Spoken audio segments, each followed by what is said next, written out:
Hey YouTubers, it's me again, Liz or Lizzie or Elizabeth. I don't really mind, I'm in that sort of mood at the moment.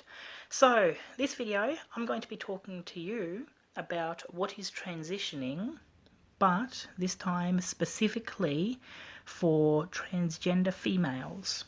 Okay, so just to recap, a transgender female is someone who was born biologically male or intersex and is transitioning to female. It is also important to note that transgender females are female. Not males becoming females, they are female. Now that that's out of the way, let's move on. So, as I mentioned in my previous video, if you haven't watched it, please go watch that because that's actually sort of a prelude to this. But what I mentioned was that there are several steps to transitioning. Now I'm going to talk about the first step, socially. Now, social transitioning is when an individual starts to present as the gender that they desire to be and start coming out to their friends. Now, this can sometimes be a very stressful time, so I'm going to give you some basic tips and hints on how to do these sort of things. So, first of all, when it comes to telling your friends. Now, a lot of people that I've spoken to and a lot of people that I've helped through these sort of things often tell me that they are afraid to tell their friends. That's always been a bit confusing for me. You see, if your friends won't accept you, are they your friends?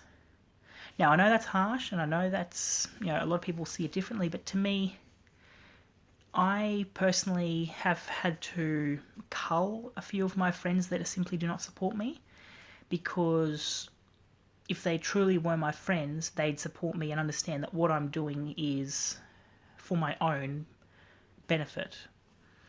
Now, it can be hard, so how do you tell a friend? How do you tell your family?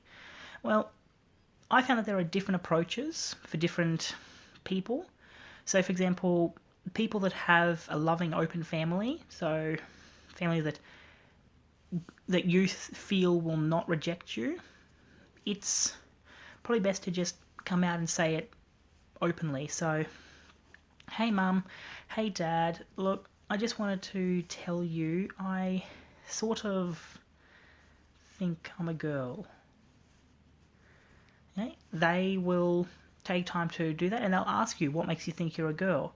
Now, it's important to remember that because it's very likely they've never experienced this sort of thing before, their questions are not meant to insult you. They simply feel that it's a big step.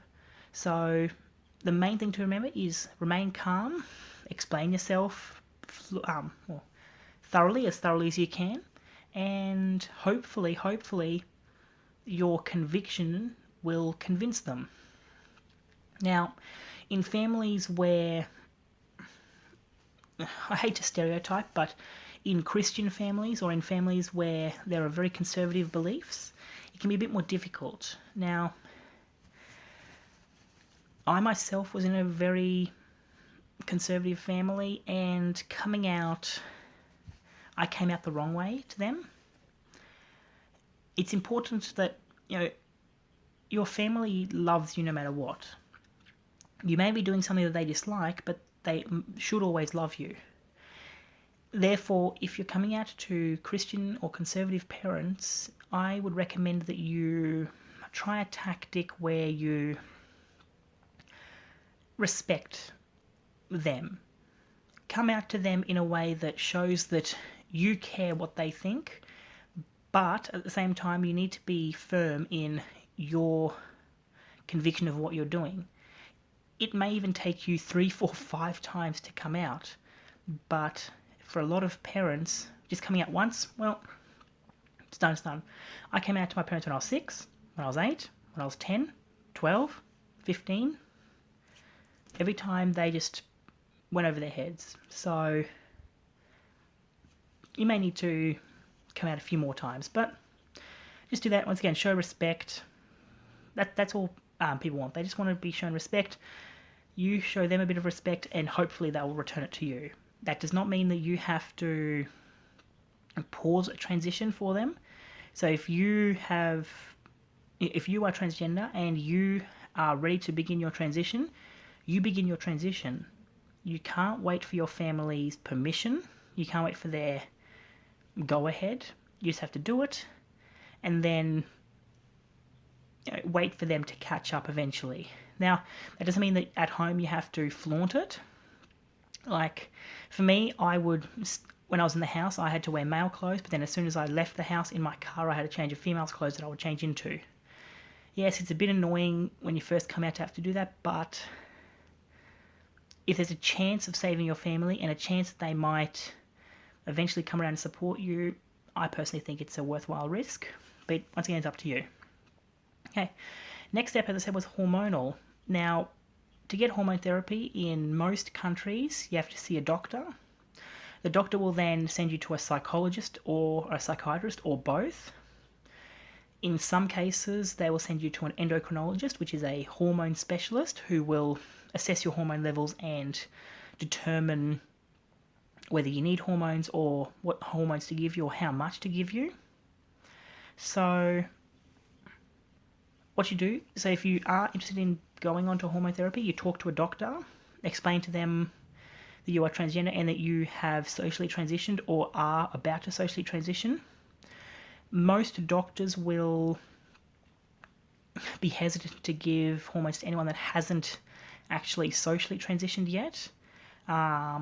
Sometimes they do, sometimes they don't. My doctor personally let me socially transition for 1 month, then provided me with hormones. Some like 3 months, some like 12 months. Once again, if you really do feel very depressed or very distressed, you can go doctor shopping and find a doctor that's willing to help you, but that can be expensive. I don't know, in Australia it's free, but I know in other countries doctors' costs can be quite expensive.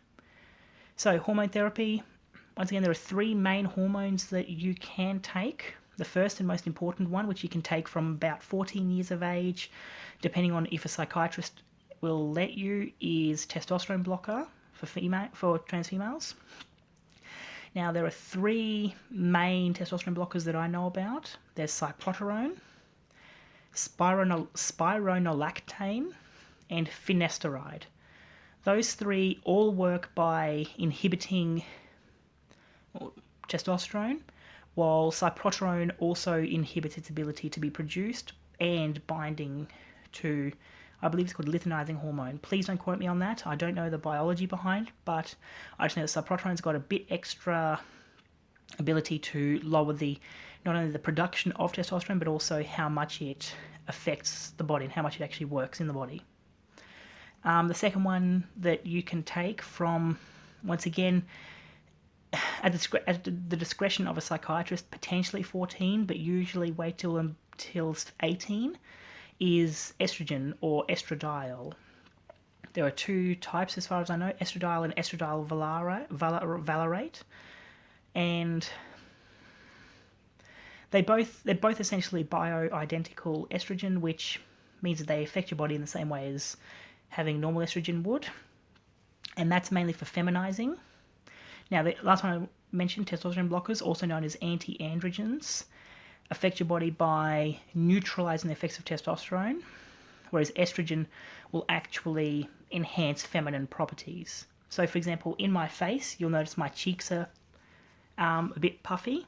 That's actually thanks to the estrogen and not thanks to the testosterone blockers. My face is feminized a bit, and I've started to develop breasts, which is thanks to a mixture of both anti-androgens and estrogen. Estrogen, as far as I know, you can take it in 3 forms depending where you live. In Australia, where I live, you can take it in oral form, so as a pill, or as a gel, or as a patch. In some places overseas, you can also get it as an injectable substance. I have never tried any others other than the pills, but I have heard that the injectables are the best way of doing it, so I've heard. The next hormone that is quite common is actually progesterone. Progesterone is a hormone that's produced by women during pregnancy. it has been correlated to breast growth during that period of pregnancy. So some trans females take it as a way to try and enhance breast growth. Now, unlike estrogen and testosterone blockers where you take them every day at a set dose every day, progesterone you only take for 10 days or half a month, and then you take half a month off, or the rest of the month off if you've only done 10. Then you start again. So 10 each month or 15 each month. That is to mimic the female's menstrual cycle, which only starts to produce progesterone halfway through during ovulation. Okay, next step is surgery. Now, I'm not going to go into any of the other surgeries. I'm just going to go into the basic, what is required to have surgery. So, if anyone's interested, all the surgical prerequisites and criteria are on Google. All you have to type in is WPATH, standards of care. You look that up and it tells you all the criteria. So quite basically, for breast enhancement and in trans males, breast reduction, it's one referral from a doctor, hormones for about a year, and pretty much being able to make the decision as determined by a psychologist or psychiatrist, which is pretty standard, I think. For the more advanced procedures such as vaginoplasty, which is getting a vagina instead of a penis, or an orchiectomy, I hope I'm pronouncing that right, which is what I mentioned in my first video where the testicles are removed. You require 2 written reports from psychiatrists. In some cases, a psychologist's report can be used instead, as long as they are a specialist in gender. And once again, you have to have been on hormones for 12 months. Some doctors will require, some surgeons will require that you have lived as a female for 12 months instead of having been on hormones for 12 months. Some are specific that you must have been on hormones for 12 months. It just depends on the surgeon. So talk to the surgeon, see what happens. I myself I'm trying to waive the 12-month hormone period so I can get my surgery a bit earlier. But I'll be talking to my surgeon and discussing that with him. Yeah, so that's surgery. Now, it's a lot more complicated than that. Before you can get any form of surgery, the process is quite a long one. So don't be disheartened if it's taking you a while to get anything. So just remember, if you are ready to transition, talk to friends, talk to family. They can help you transition. Once you've started your social transition, you can, if you choose, you do not have to, you can start taking hormones to develop more feminine characteristics, or as they're called medically, secondary sex characteristics such as breasts. Third, you can elect, if you so desire, to have the surgeries of the body. Breast enhancement, face feminization surgery. There's also a surgery for trans females where you can actually get your Adam's apple removed. You can also have that done where it heightens your voice through surgery. There's just so many options for surgery. But once again, you do not have to do any of them. You do not even have to do anything. If you wish to undertake surgery, you can. If you do not wish to do so, you don't have to. Remember, this is very important. Your genitals do not invalidate your gender. If you are female, you are female. It does not matter what genitalia you have. It does not matter what chromosomes you have. If you are a female in your heart, soul and mind, you are a female. And that goes for everyone else. If someone tells you that they are female, they are not joking, they are not kidding, they are not confused. They actually are females. It does not matter what you used to know them as. That is irrelevant. If they are female, they tell you they're female, they are female. It does not matter what stage of transition they're at. Thank you. As always, please hit the subscribe button and leave a comment. Thank you.